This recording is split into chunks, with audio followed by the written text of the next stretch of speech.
Bonjour et bienvenue dans l'émission Paroles de femmes. Nous continuons notre série sur les dons spirituels et nous sommes avec le pasteur Werner Lehmann. Bonjour pasteur, vous allez bien? Bonjour, merci beaucoup de votre accueil. Je voulais pas vous attaquer avec tous mes gestes. On aurait dit. Vous allez bien? Je ne suis pas effrayé, ça va. Ça va très bien. Alors hier, on a terminé vite sur les 4 niveaux de la prophétie. Vous voulez les rappeler peut-être rapidement pour... vous avez 2 mots à dire, j'imagine, avant. J'ai toujours beaucoup de mots à dire. Mais j'aimerais, au travers de mes mots, pas rendre les choses compliquées, j'aimerais les rendre simples, dans la mesure du possible. Donc j'ai dit hier l'importance, dans l'aspect prophétique, il faut tous rappeler qu'il y a une part de révélation de Dieu, un canal humain qui passe. J'ai dit qu'il y avait un premier cadre qui est 1 Corinthiens 14:3, qui dit que c'est pour exhorter, construire la personne, la consoler, pour lui faire du bien. Et tant qu'on reste dans ce cadre-là, on ne peut pas se tromper. Il y a un deuxième cadre qui intervient seulement quand on est un ministère de prophète, c'est-à-dire qu'on a été reconnu et établi en tant que prophète dans une communauté, par des anciens pasteurs ou un ministère apostolique qui nous a établis, où l'Église nous reconnaît en tant que prophète. Et puis ensuite, c'est pas parce que l'Église nous reconnaît en tant que prophète qu'on est forcément prophète partout. On est prophète pour autant qu'on nous accueille et dans la mesure qu'on accueille. J'ai mentionné 4 niveaux de prophétie. J'ai dit l'esprit prophétique, c'est dans lequel on va aller ce matin ou aujourd'hui, dans ce qu'on va partager pour essayer de comprendre un peu comment fonctionne la prophétie. Donc, on a des choses très basses, très simples, accessibles à tout le monde, accessibles à vous qui nous accompagnez, qui nous regardez. Et j'aimerais à ce sujet vous encourager de peut-être prendre dans votre proximité un objet que vous aimez bien. Et j'aimerais que vous nous suiviez tout à coup dans un exercice très pratique qu'on va faire. Donc, ça, c'est l'esprit prophétique. Ensuite, après cela, je parle du don de prophétie. C'est celui qui a reçu un don. Il va pas prophétiser plus facilement.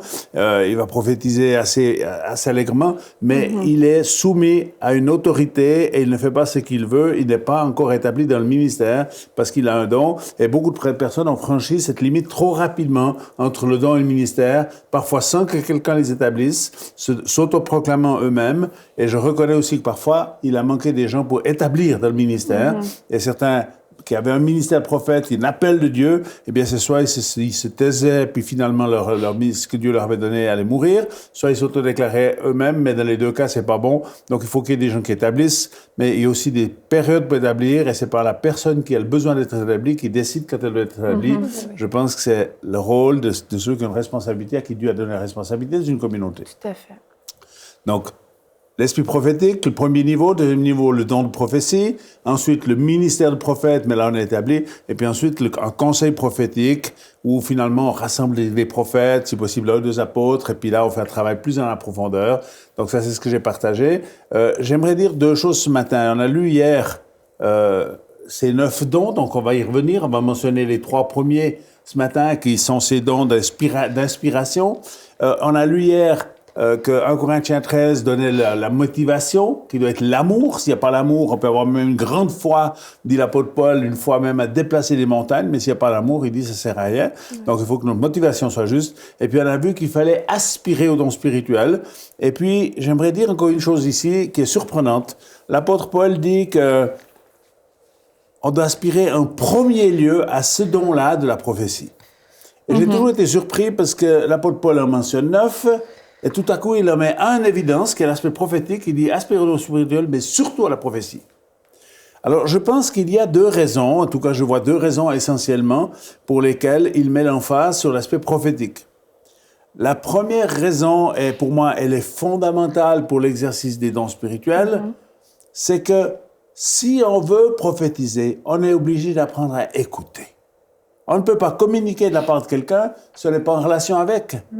Donc, mais je crois par contre que quelqu'un qui est né de nouveau, qui a été baptisé du Saint-Esprit, peut prophétiser à un niveau bas. Et il faut accepter ce niveau. Et l'objectif, c'est pas de maintenir les gens dans un niveau bas, c'est de leur aider à progresser. Mais il y a des fois, on arrive à certains stades, on peut dire, ça c'est mon stade, c'est là que je suis à l'aise. Moi, je ne suis pas un ministère de prophète, j'enseigne la prophétie, mais je suis plus dans un don prophétique. Donc, je sais prophétiser, j'ai prophétisé sur beaucoup de gens. Et habituellement, je sais aussi écouter Dieu, mais je ne le fais pas avec autant d'aisance qu'un ministère de prophète. Et je vois très bien la différence parce que je collabore depuis de très nombreuses années avec un prophète à mes côtés et je vois que je n'ai pas la même aisance pour prophétiser que lui. J'ai probablement été béni au travers de son ministère, Mais la première raison, c'est qu'on apprenne à écouter Dieu. C'est ça que j'étais en train de dire. Donc ça, c'est la première motivation pour laquelle l'apôtre Paul dit surtout la prophétie, parce que ça va être une clé pour l'exercice des autres dons spirituels, si on sait comment Dieu nous parle. Et la problématique, c'est que beaucoup de chrétiens ne savent même pas comment Dieu nous parle et ils disent, mais moi, j'entends pas Dieu. Mais les mêmes chrétiens, parfois, viennent me voir et me disent, le diable est après moi, le diable me dit toutes choses méchantes, je me culpabilise, il me condamne, il dit que je suis pas un bon chrétien. Et j'ai dit, qu'est-ce qu'il dit le Saint-Esprit? Ils me disent, mais j'entends pas le Saint-Esprit. J'ai dit, il faut régler le poste différemment, parce que c'est pas normal si vous entendez les accusations du diable, le diable qui vous condamne, qui vous culpabilise, ça, on sait l'entendre, et on sait pas entendre les bonnes choses que Dieu veut nous dire. Donc, je crois qu'on doit apprendre cet aspect de l'écoute.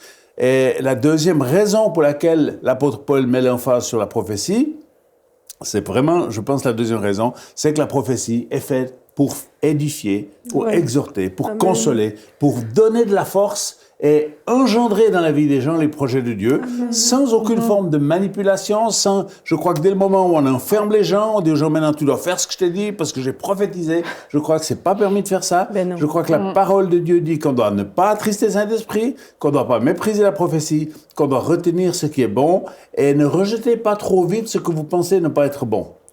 Moi, j'ai vu souvent dans mon histoire de vie et dans mon ministère des paroles prophétiques qui ont été données et puis les gens disaient je comprends pas ce qu'il est en train de dire le prophète là. Et j'encourage les gens, je dis vivez pas à coup de prophétie, lisez-la, analysez ce qui a été dit ou écoutez-la si vous l'enregistrez et puis ensuite mettez-la de côté et continuez à vivre normalement, obéissez à Dieu, marchez avec Dieu et puis dans une année ou de 2 ans tu la ressors, tu la réécoutes et tout à coup tu vas comprendre des choses que Dieu t'avait dit il y a 2 ans parce que tu vas dire waouh cette fois je comprends ce qu'il voulait dire parce que ça correspond à une réalité d'aujourd'hui mais ça ne correspondait à rien il y a 2 ans. Donc c'est des éléments très importants. Et je crois que ça, c'est la raison pour laquelle l'apôtre Paul met l'emphase sur la prophétie.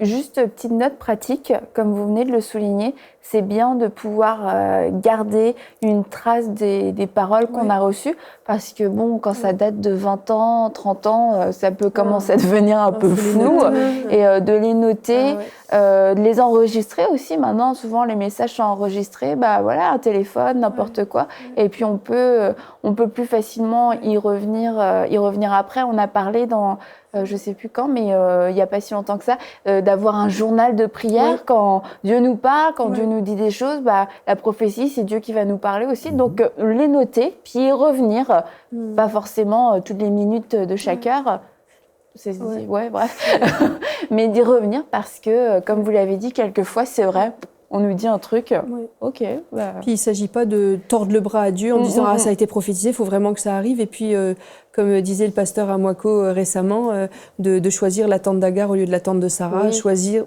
en fait, faire les choses par soi-même. Mais les noter dans un calendrier ou je ne sais pas où vous mettez vos versets, n'importe quoi, mais garder la trace, parce que souvent, et c'est ce que vous disiez à l'instant, ça va prendre du relief quelques années plus tard ou quelques mois plus tard. Mais sur le moment où Dieu nous dit les choses, on ne voit pas trop, on ne discerne pas trop les contours, on ne sait pas trop, mais ça va prendre tout un sens dans tes circonstances à venir. Et si c'est écrit, on va garder le détail de ce que nous a dit Dieu. Sinon, on a une mémoire qui est sélective et on va juste retenir des grandes lignes. Comme vous disiez, c'était hier ou avant-hier, on va retenir les promesses, mais pas les conditions. Donc, c'est très important d'être honnête et quand on entend une prophétie, l'écrire et la garder dans un coin. Donc, petite astuce à noter. Et pasteur, quand vous parlez du niveau le plus bas, de quoi on parle en fait? C'est du contenu de la prophétie, de la longueur de la prophétie, de l'intensité à donner la prophétie. L'objectif, et c'est ce que j'aimerais enseigner à ceux qui nous regardent, c'est simple, dans la simplicité, c'est d'apprendre à écouter. Qu'est-ce que Dieu dit? Et Dieu, je crois, moi je pense personnellement que Dieu, il a parlé à tous les êtres humains qui sont sur la planète Terre. Qu'ils soient bouddhistes, qu'ils soient hindous, Dieu parle aux êtres humains.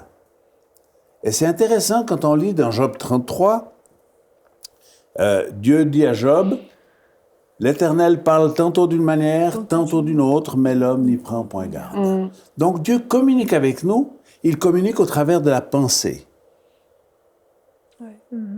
Pas au travers de l'audition où j'entends avec mes oreilles, mais il vient dans mes pensées. Alors la problématique, c'est que des fois, on est obligé de faire un peu de tri dans nos pensées. Parce que dans nos pensées, il y a les suggestions qui viennent du malin, celles-là, on est assez familiarisé avec. Et je pense qu'on devrait essayer de repousser un peu et de changer les ondes pour le poste pour capter ce que Dieu dit. Et puis ensuite d'apprendre à écouter Dieu. Et souvent, Dieu nous rejoint dans nos pensées avec des choses très naturelles.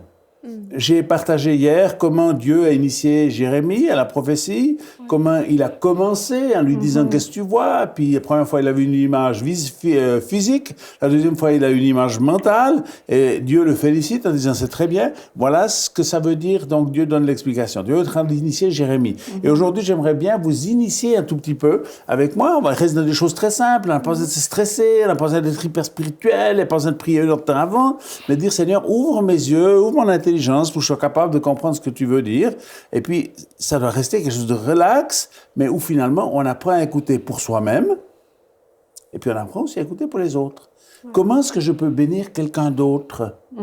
Et ça n'a pas besoin d'être un criant, ça n'a pas besoin d'être avec je te parle au nom du Seigneur Jésus, puis ainsi dit l'Éternel. Deuxième petite astuce. L'Éternel. Je crois que c'est toujours dangereux quand on enferme en disant voilà, c'est la parole du Seigneur. Ben, on souhaite que ce soit la parole du Seigneur, mais quand on enferme les gens en disant ça, c'est la parole de Dieu, puis fais gaffe, parce qu'à partir de maintenant, tu as intérêt à obéir, ben, je suis en train d'enfermer les gens, et c'est pas notre droit d'enfermer les gens. Les gens ont le droit de prendre ou de pas prendre. Et le danger, c'est qu'on met la prophétie trop haut. Et si une prophétie que tu as reçue, c'est pas réalisée, mais laisse Dieu faire, puis continue à vivre, et puis continue à avancer.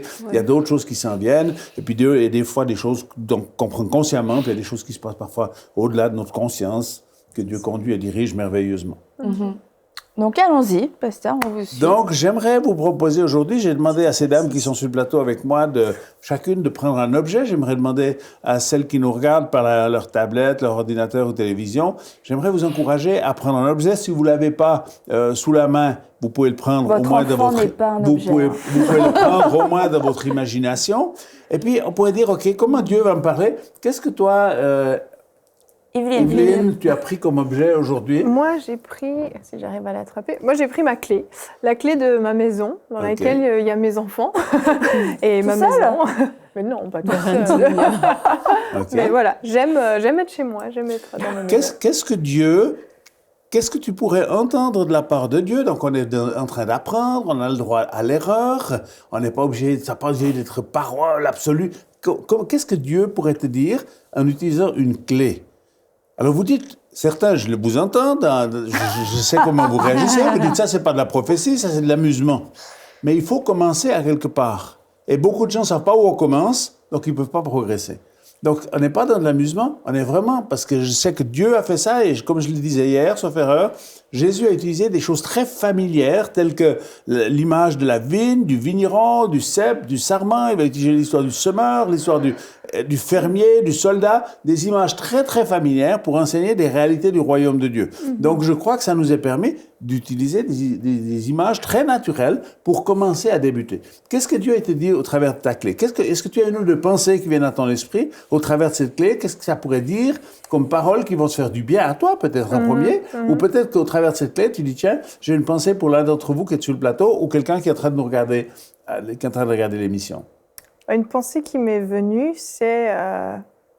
Dieu me disait, c'est le lieu où je veux te visiter, je veux te rencontrer, voilà. C'est une pensée qui m'est venue comme... C'est une très bonne pensée. Je l'aime beaucoup. Moi aussi. Tu veux rentrer du coup? Oui, je m'en vais. J'ai ma clé, c'est bon. Au moment où tu mentionnes cela, dans mon esprit, il y a une parole qui revient à mon esprit, que je cite d'ailleurs assez souvent, qui est Matthieu 6, qui dit « Rentre dans ta chambre et ferme la porte, et Dieu qui est là dans le lieu secret va te le rendre. Tu vas rentrer en communion avec Dieu, tu vas relationner avec Dieu. » Merveilleuse pensée. Donc, si on commence ensuite à suivre un tout petit peu cette pensée, il y a des choses extraordinaires qui peuvent venir. Est-ce qu'il y a une autre pensée? Est-ce que vous, les deux autres dames, vous avez une pensée pour Evelyne par rapport à sa clé? Non. Je devais dire oui. Non. Si vous avez une pensée, vous la dites. Si vous ne l'avez pas, vous ne l'avez pas. Aucun souci. Vous n'êtes pas obligé. On ne se met pas sous la pression. Et vous avez une pensée, pasteur? Mais moi, j'ai toujours des pensées. C'est ça mon problème. OK, je peux avoir ta clé? Bien sûr. Ça va m'inspirer. Si je la prends. Je crois que Dieu a mis dans ta vie, Evelyne, beaucoup de clés. Et je parle pas juste seulement de la clé de la porte, mais je crois qu'il y a beaucoup de choses que tu es capable de solutionner. Il y a beaucoup de portes que tu es capable d'ouvrir. Et je pense que tu es une personne qui sait ouvrir les portes des cœurs. De gens qui sont fermés, où les situations sont comme figées parce qu'il y a eu des choses difficiles dans leur vie. Et je vois dans mon esprit, je te vois comme en train de déverrouiller des cœurs, je te vois en train de solutionner des situations qui sont verrouillées, fermées. Et Dieu va te donner cette capacité. C'est quelque chose pas seulement qui est dans le futur, c'est quelque chose qui est déjà une réalité aujourd'hui. Je pense que c'est quelque chose qui va comme s'intensifier. Où Dieu va te donner des opportunités pour faire sortir des trésors qui sont enfuis, qui sont cachés.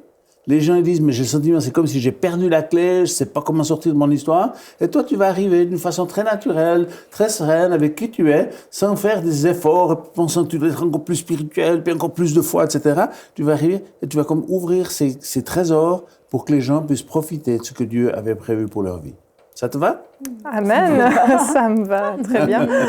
Ceci dit, pour confirmer, non pas par révélation, mais par constatation, c'est vrai que c'est des choses dans la vie d'Yveline actuelle, des personnes avec qui elle traite, des gens que personne n'a comme trouvé le chemin de leur cœur pour apporter des solutions, pour qu'ils entendent des paroles et qu'ils les écoutent, qu'ils les reçoivent. Et Yveline a accès au cœur de ces personnes. Wow. Et comme vous l'avez dit, de façon très simple, elle n'a pas joué la prophétesse.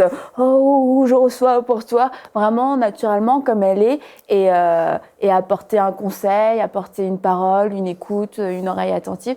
Et que le cœur de ces gens est en train de s'ouvrir vraiment actuellement. Et pour recevoir, plus que la parole divine, recevoir le conseil et la pensée de Dieu pour leur vie. Donc moi, je vous le dis, je vous confirme par constatation dans la vie d'Yveline. Mais oui, c'est une réalité. Est-ce qu'avant qu'on continue sur le plateau, est-ce que je peux prophétiser sur une ou deux personnes qui me regardent? Oui, allez-y. J'aimerais prophétiser sur cette personne qui a choisi son collier. Je vois 3 personnes qui ont choisi cet objet-là. Quand je dis je les vois, je vois ça dans mon imagination, dans ma pensée. C'est une vue intérieure. Et le Seigneur aimerait vous rappeler que vous êtes une personne précieuse.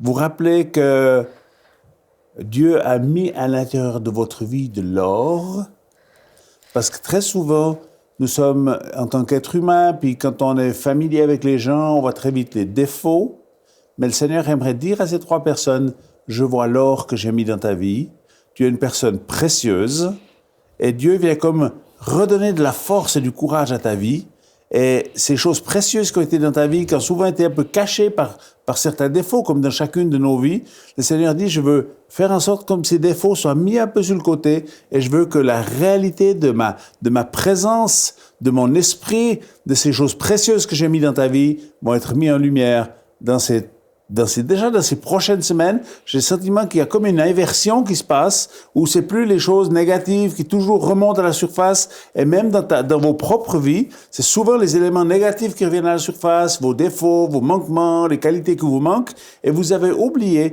tout ce qui est bon et positif, tout ce qui est de l'or dans vos vies. Et j'aimerais vous dire que Dieu a mis de l'or dans vos vies, et Dieu va mettre cet or en valeur pour que ça glorifie Dieu et que ça bénisse votre prochain, non seulement juste des chrétiens, mais juste votre prochain. Vous êtes un instrument de bénédiction de la part de Dieu. Donc, juste pour terminer en quelques secondes, là, vous pouvez dire aux gens que s'ils prennent un objet juste comme un point de contact et qu'ils se disposent à recevoir la pensée de Dieu, c'est un exercice auquel ils peuvent se prêter sans aucun danger. Mais faites ça dans Réponse courte, parce que faites ça dans un termine. groupe de prière, ça deviendra tout dynamique, ça deviendra tout sympa, plutôt que de faire juste le truc toujours traditionnel et puis tout le monde s'ennuie. Faites des trucs sympas. Bon, donc... J'aimerais juste dire que si tu as... Non, laisse-moi juste finir. Si dans 10 ans, il faut toujours qu'un objet pour donner une parole prophétique, sinon je ne peux pas donner une parole prophétique, c'est qu'il y a un problème. On est, sur le plan humain, on est un petit peu à l'école enfantine, on est en train de faire des choses très basiques, mais pour que les gens puissent accrocher et comprendre. Eh bien, merci beaucoup, Pasteur Werner. On se retrouve demain pour une prochaine émission de Paroles de Femmes. On va continuer à parler des dons spirituels, autres que la prophétie. On va aller voir les autres dons aussi. Alors, on vous dit à demain pour une prochaine émission. Envoyez-nous votre témoignage à paroledefemme@enseigne-moi.com.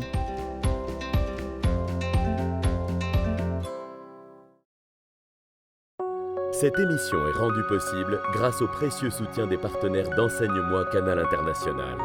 Retrouvez tous nos programmes sur enseigne-moi.com.